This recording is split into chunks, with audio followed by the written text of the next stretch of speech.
मध्य प्रदेश के पूर्व गृह मंत्री भूपेंद्र सिंह ने जमकर निशाना साधा है। वो बेहद गुस्से में नजर आए। उन्होंने किस पर निशाना साधा है, क्यों वो भड़के हैं, यह तो हम आपको खबर में आगे बताएंगे। लेकिन बातों ही बातों में उन्होंने इशारा जबरदस्त कर दिया, जिससे एमपी की सियासत में एक बार फिर उबाल आ गया है। भूपेंद्र सिंह ने आपातकाल के दौर को याद करते हुए कहा है कि कांग्रेस के डीएनए में मुगलों की तानाशाही और अंग्रेजों की फूट डालो नीतियां शामिल है। इंदिरा गांधी ने वंशवादी सत्ता बचाने की खातिर देश को आपातकाल दिया है। रिछारिया ग्रुप लेकर आए हैं आपके शहर सागर में पार्क टाइटेनियम। अत्याधुनिक सुविधाओं के साथ सागर की number 1 colony, park, open gym, security, water tank और भी अन्य सुविधाएं, वो भी शहर के निकट भाग्योदय अस्पताल के पास, खुरई रोड, सागर। इस आपातकाल में निर्दोषों को जेल में डाला गया, और ऐसा आपातकाल जिसमें कोई दलील नहीं, कोई अपील नहीं, कोई वकील नहीं। उस वक्त कांग्रेस की यह मानसिकता थी कि लोकतंत्र को समाप्त कर चीन और उत्तर कोरिया की तरह वंश परंपरा का वो शासन चलाए। लेकिन हमारे मीसाबंदियों ने यातनाएं झेलकर उनकी इस सोच को विफल कर दिया।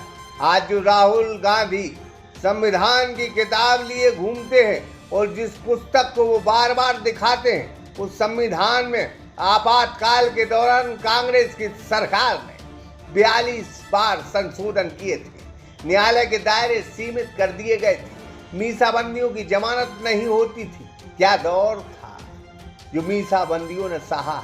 1,30,000 लोगों को यातनाएं दी गई। आपातकाल के 50 वर्ष पूरे होने पर भूपेंद्र सिंह ने सागर के भारतीय जनता पार्टी के कार्यालय में यह भाषण दिया है।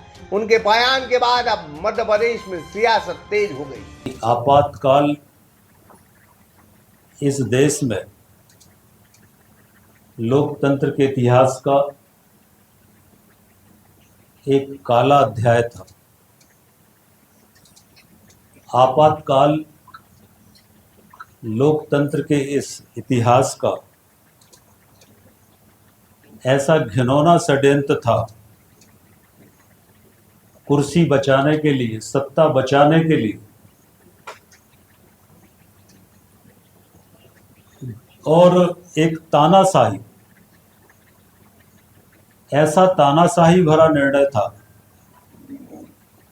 कि पूरे देश को जेल खाना बना दिया गया। लाखों निर्दोष लोगों को जेल के अंदर डाल दिया गया,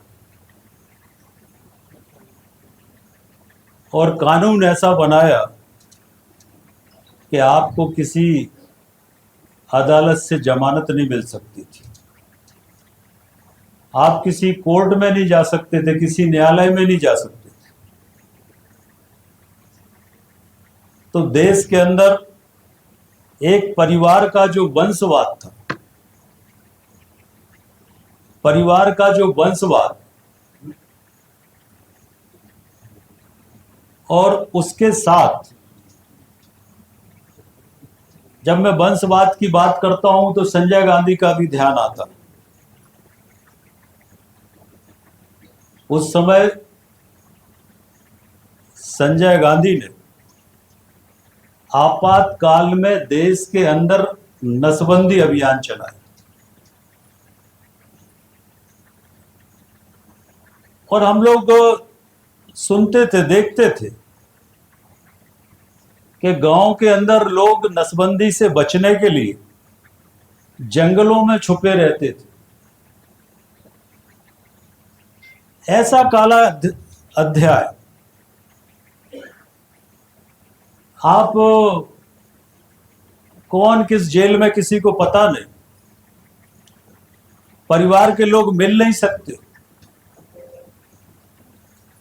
हमारे आज जो देश के हमारे रक्षा मंत्री माननीय राजनाथ सिंह जी, उनकी मां का स्वर्गवास हो गया, पर मां के स्वर्गवास में अंतिम संस्कार में भी जाने की अनुमति उनको उस समय नहीं मिली।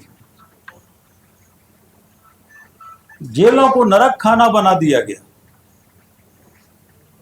पुलिस जो थी वो पुलिस की अंग्रेजों जैसी मानसिकता थी।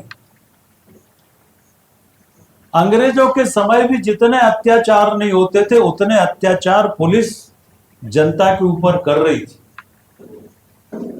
प्रेस की स्वतंत्रता समाप्त हो गई थी, न्यायपालिका की स्वतंत्रता समाप्त हो गई थी, न्यायपालिका के सारे अधिकार छीन लिए गए थे।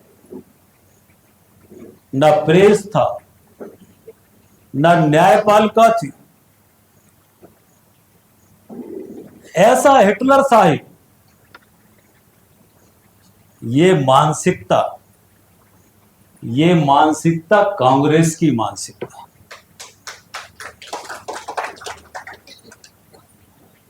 और कांग्रेस की ये मानसिकता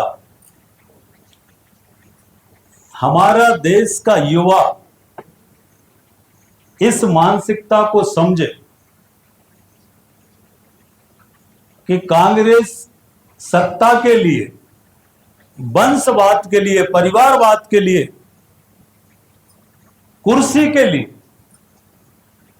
किस सीमा तक जाती है, ये हमारे देश की युवा पीढ़ी समझे। इसलिए आज 50 वर्ष होने के बाद भी ये जो संविधान हत्या दिवस हमारे मोदी जी ने इसको संविधान हत्या दिवस के रूप में, पार्टी ने तय किया कि हम इसको संविधान हत्या दिवस के रूप में मनाएंगे। और वास्तव में संविधान की हत्या हुई। वो राहुल गांधी जो संविधान लेके, कॉपी लेके भेजते हैं, वो घूमते हैं जगह जगह, किताब दिखाते हैं। सबसे अंबेडकर के संविधान में 42 संशोधन किए। आपातकाल में इंदिरा गांधी ने 42 संशोधन किए। जिस किताब को लेकर राहुल गांधी घूमते, उस किताब में 42 संशोधन किए। आपातकाल के अंदर सरकारें, राज्यों की सरकारें भंग कर दी गई। चारों तरफ त्राही त्राही थी, सत्ता का खुला खेल, खुली तानाशाही। और इसलिए युवा पीढ़ी हमारी समझे। भूपेंद्र सिंह भारतीय जनता पार्टी के पुराने कार्यकर्ता है और नेता है, जिन्होंने जंग संघ से अपनी राजनीति को शुरू किया। उन्होंने विपक्ष के वो दौर देखे जब भारतीय जनता पार्टी के कार्यकर्ताओं की पीठ पर लाठियां पड़ती थी। आज दौर बदल गया है। अब भारतीय जनता पार्टी की सरकार है, जहां पुराने नेता ही भाजपा के गर्दिश वाले दिन बता सकते हैं। आज भी भाजपा के ऐसे कई बड़े नेता हैं जिन्होंने सिर्फ भारतीय जनता पार्टी की सत्ता देखी है, भाजपा का विपक्ष का कठिन वक्त नहीं देखा। लेकिन भूपेंद्र सिंह ऐसे नेता हैं जिन्होंने विपक्ष में कांग्रेस की गुस्सा को सहा है, यातनाओं को सहा है, और सत्ता पक्ष भी उन्होंने देखा है, ताकत का दौर भी देखा है।